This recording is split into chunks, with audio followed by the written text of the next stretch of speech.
Pennsylvania has issued a severe thunderstorm warning for Lancaster County in south-central Pennsylvania, southeastern Lebanon County in south-central Pennsylvania, until 4:15 p.m.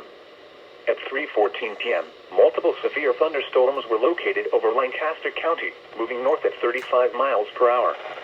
And one of those 70 storms miles heading per hour right in to gusts and us. quarter-size hail.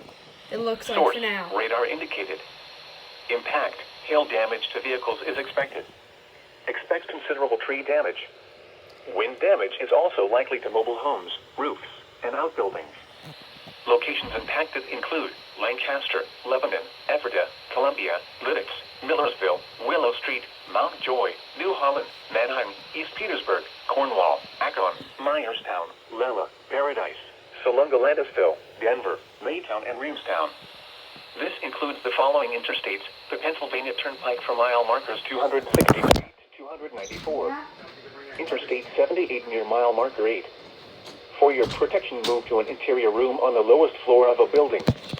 Repeating, a severe thunderstorm warning has been issued until 4:15 p.m. for the following counties in Pennsylvania: Lancaster and Lebanon.